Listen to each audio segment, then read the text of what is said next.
Hello friends, સ્વાગત છે તમારું મારા કિચનમાં। આજે હું તમારી સાથે શેર કરીશ દૂધ સુખડીની રેસીપી। આ સુખડી એકદમ સોફ્ટ બનશે અને જ્યારે તમે બનાવશો ત્યારે દરેક વખતે એકદમ આ રીતે સોફ્ટ જ બનશે।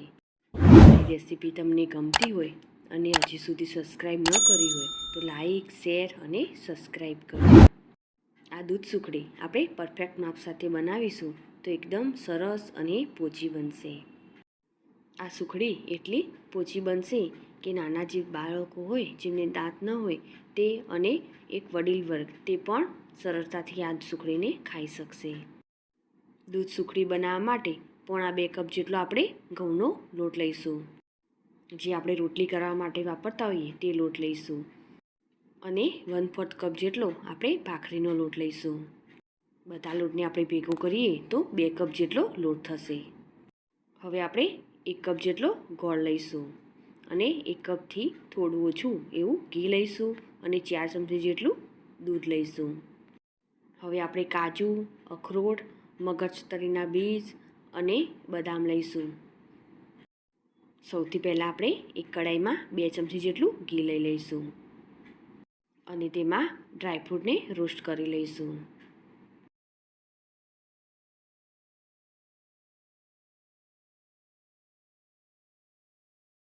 2 થી 3 મિનિટ માટે આપણે તેને સાંતળી લઈશું। સામાન્ય થોડો કલર બદલાય ત્યાં સુધી આપણે તેને સાંતળીશું।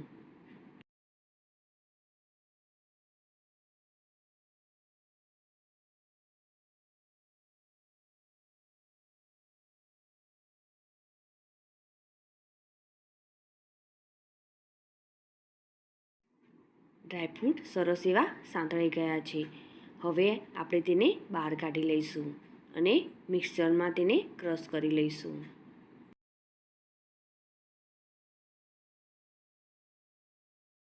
હવે તે જ કડાઈમાં આપણે ઘી ઉમેરી દઈશું અને તેમાં બધો જ લોટ ઉમેરી દઈશું। જે આપણે રોટલીનો લોટ લીધો છે તે અને ભાખરીનો લોટ છે તેને પણ તેમાં ઉમેરી દઈશું। ગેસની ફ્લેમ લો રાખીશું અને સતત આપણે તેને આ રીતે હલાવતા રહીશું। ગેસની ફ્લેમ હાઈ રાખીશું તો લોટ આપણો વધારે શેકાઈ જશે અને તેનો ટેસ્ટ બગડી જશે।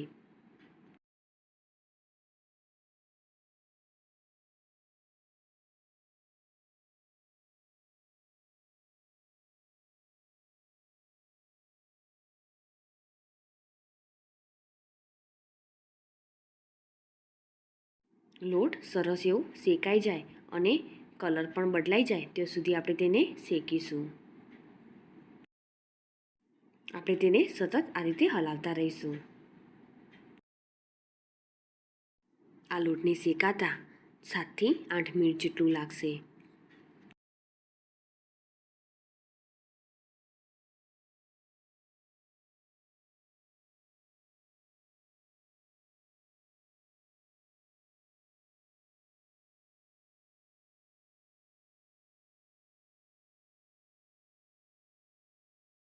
લોટ સરસ એવો શેકાઈ ગયો છે અને તેનો કલર પણ ચેન્જ થઈ ગયો છે। હવે તેમાં ક્રશ કરેલા ડ્રાયફ્રૂટ એડ કરીશું।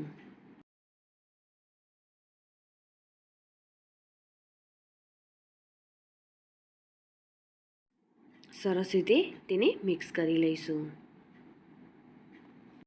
આ ડ્રાયફ્રૂટને આપણે પહેલાંથી જ શેકી લીધા છે એટલે વધારે તેને શેકવાની જરૂર નથી। હવે તેમાં ઇલાયચીનો પાવડર ઉમેરીશું અને સરસ રીતે મિક્સ કરી લઈશું અને હવે આપણે ગેસની ફ્લેમ બંધ કરી દઈશું।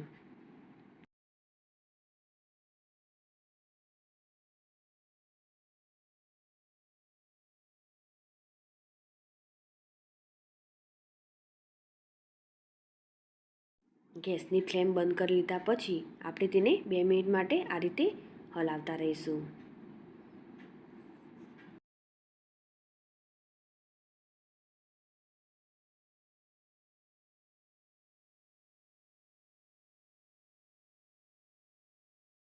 બે મિનિટ પછી આપણે તેમાં ગોળ ઉમેરી દઈશું અને તેને સરસ રીતે મિક્સ કરી લઈશું।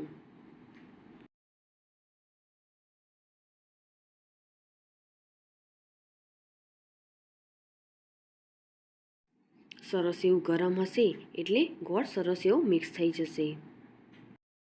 અને આપણે જે ગોળ લઈએ તેને પણ આપણે આ રીતે ઝીણો સમારીને જ ઉમેરીશું, જેથી ઝડપથી તે મિક્સ થઈ જાય.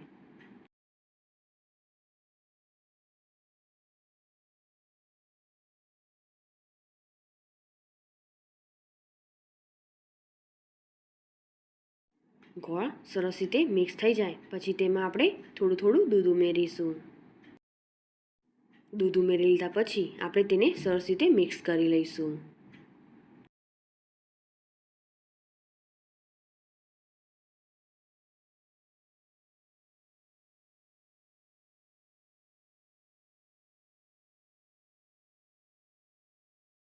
હવે તેમાં જે બાકી રહ્યું છે તે દૂધ પણ ઉમેરી દઈશું અને સરસ રીતે મિક્સ કરી લઈશું.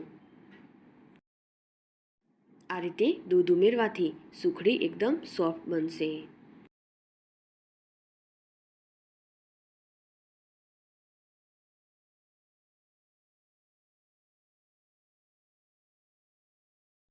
સુખડી આપણી રેડી છે. તેને હવે આપણે ઘી લગાવેલી થાળીમાં કાઢી લઈશું.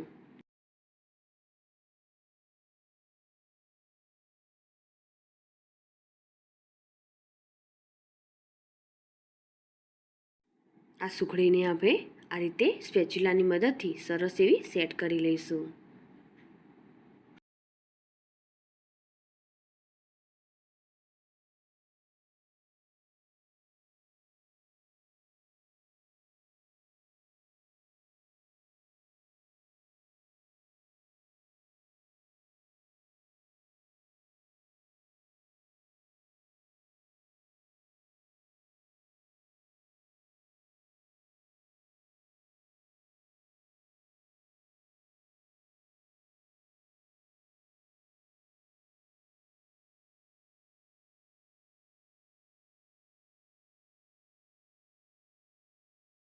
સુખડીને સેટ કરી લીધા પછી આપણે તેને કટ લગાવી દઈશું.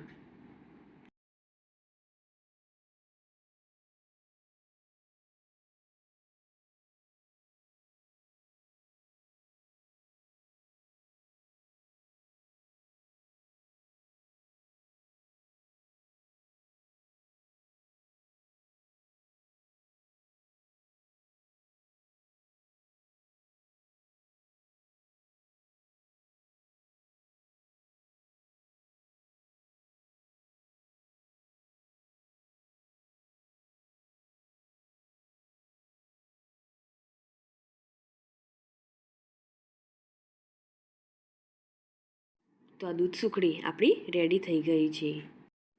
તો મોંમાં મૂકતા જ ઓગળી જાય તેવી આપણી દૂધ સુખડી રેડી છે. અને આ દૂધ સુખડી એકદમ સોફ્ટ બને છે. તેના આપણે ટુકડા પણ કરીને જોઈશું. તમે જોઈ શકો છો એકદમ સોફ્ટ બની છે. હવે આપણે તેને એક પ્લેટમાં કાઢી લઈશું. તમે પણ આ રીતે ક્યારેય ન બનાવી હોય તો ચોક્કસથી ટ્રાય કરજો. એકદમ સરસ બનશે. અને આ સુખડીમાં ડ્રાયફ્રૂટ્સ એડ કરવા ઓપ્શનલ છે, પણ ઉમેરશો તો તેનો ટેસ્ટ એકદમ સરસ આવશે. મારી આ રેસીપી તમને ગમી હોય તો ચોક્કસથી લાઈક કરજો. સાથે જ તમારા ફેમિલી મેમ્બર્સ અને ફ્રેન્ડ્સ જોડે શેર કરજો. અને મારી આ ચેનલને સબસ્ક્રાઈબ કરી બાજુ આપેલ બેલ આઇકોન પ્રેસ કરજો, જેથી નવી રેસીપીના અપડેટ તમને મળતા રહે. ફરી મળીશું આવી અવનવી રેસીપીના સાથે.